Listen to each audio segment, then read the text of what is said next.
आखिर कैसे गायब हुई मंदिर की चाबी? आखिर किसने चुराया रत्न भंडार की चाबी? या खुद भगवान ने गायब कर दी रत्न भंडार की चाबी? खजाने की भीतरी हिस्से में आखिर क्यों नहीं घुस पाई जांच टीम? आखिर ऐसा क्या हुआ कि सारी सरकारी जांच टीम के अधिकारी मंदिर से भाग निकले? आपको हम इस वीडियो में इसकी पूरी जानकारी देंगे, तो इस रहस्य को जानने के लिए वीडियो को अंत तक जरूर देखें। आज हम आपको जगन्नाथपुरी के आश्चर्यजनक तथ्य और इतिहास के बारे में संपूर्ण जानकारी बताने वाले हैं।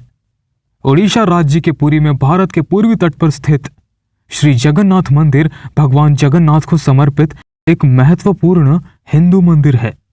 यह भारत के 4 धामों यानी पुरी, द्वारिका, बद्रीनाथ और रामेश्वरम धामों में से एक धाम है और पूरी विश्व प्रसिद्ध जगन्नाथ मंदिर और सबसे लंबे गोल्डन बीच के लिए प्रसिद्ध है।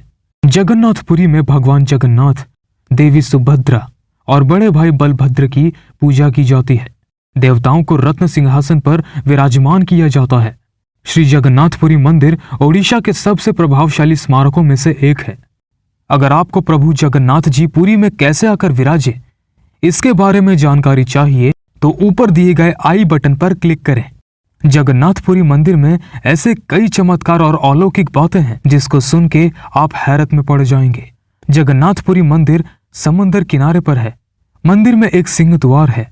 कहा जाता है कि जब तक सिंह द्वार के कदम अंदर नहीं जाते तब तक समुद्र की लहरों की आवाज सुनाई देती है, लेकिन जैसे ही सिंह द्वार के अंदर कदम जाता है लहरों की आवाज गुम हो जाती है। इसी तरह से सिंह द्वार से निकलते वक्त वापसी में जैसे ही पहला कदम बाहर निकलता है समुद्र की लहरों की आवाज फिर आने लगती है। जगन्नाथ मंदिर करीब 4 लाख वर्ग फीट एरिया में है। इसकी ऊंचाई 214 फीट है। आमतौर पर दिन में किसी वक्त किसी भी इमारत या चीज या इंसान की परछाई जमीन में दिखाई देती है, लेकिन जगन्नाथ मंदिर की परछाई कभी किसी ने नहीं देखी। इसके अलावा मंदिर के शिखर पर जो झंडा है उसे लेकर भी बड़ा रहस्य है। इस झंडे को हर रोज बदलने का नियम है।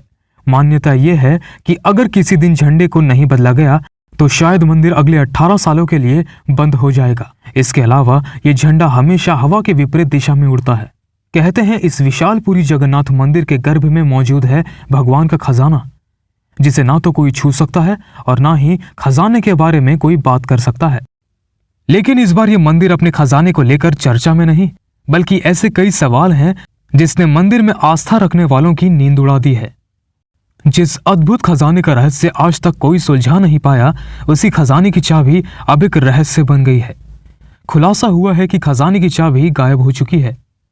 जिस खजाने की रखवाली सालों से भगवान शिव कर रहे हैं, उस खजाने की चाबी गुम हो गई है। जिस खजाने की रखवाली सालों से भगवान शिव जी कर रहे हैं, उस खजाने की चाबी गुम हुई तो भक्तों के बीच खलबली मच गई। दरअसल 4 अप्रैल 2018 को जगन्नाथ मंदिर के खजाने को खोला गया था। हाईकोर्ट के आदेश के बाद 18 सदस्यों की टीम ने मंदिर के खजाने का दौरा किया था। मंदिर के खजाने के निरीक्षण का लक्ष्य तहखाने की मजबूती और सुरक्षा की पुष्टि करना था। तब अफसरों ने यह बताया था कि वो खजाने की बाहरी भवन तक ही गए थे, क्योंकि उसका अगला हिस्सा ग्रिल से साफ दिखाई नजर आता है। तब ये बात नहीं बताई गई थी कि मंदिर के खजाने की भीतरी हिस्से की चाबी ही नहीं थी। खजाने का रहस्य इसलिए भी बढ़ जाता है क्योंकि 12वीं शताब्दी से इस खजाने को लूटने के लिए 18 बार मंदिर पर हमला किया गया था, लेकिन कोई उस खजाने को लूट नहीं पाया। जिस खजाने को लूटने की हर साजिश नाकाम हुई, उस खजाने की चाबी का गुम होना एक बड़ा रहस्य बन गया है। सवाल इसलिए भी है क्योंकि इस खजाने में क्या है, इसका कोई रिकॉर्ड आज तक नहीं बनाया गया है। खजाने के बारे में पुरी के वरिष्ठ पुजारियों का कहना है कि हमने हमारे जीवन काल में कभी भी उसमें घुसने की हिम्मत नहीं की, क्योंकि हमारे पूर्वजों ने जो कहा है उस बात को बताने के लिए आज भी हमारा रूह कांप जाता है। उस भंडार की रखवाली खुद प्रभु देवों के देव महादेव कर रहे हैं और उसके अंदर भगवान शिव के सेवक नागदेव का पहरा रहता है। भंडार में सोना चांदी से लेकर कई ऐसे बहुमूल्य चमकीले पदार्थ भी हैं। जब भी वहां पे कोई घुसने की कोशिश करता है, उनका सामना नागदेव के क्रोध से होता है। जो भी कोई वहां से वापस आता है वो एकदम से सदमे में आ जाता है, और वही हाल सरकारी अधिकारियों का भी हुआ होगा। इसलिए वो अंदर नहीं जा पाए और उनको कुछ ऐसी वाणी सुनने को मिली होगी, इसलिए वो किसी को भी ये बात बताने से डरते हैं। आपको हमारा ये वीडियो कैसा लगा हमें कमेंट करके जरूर बताएं। और अगर आपको हमारा वीडियो अच्छा लगे तो इसे लाइक शेयर करना ना भूलें। धन्यवाद।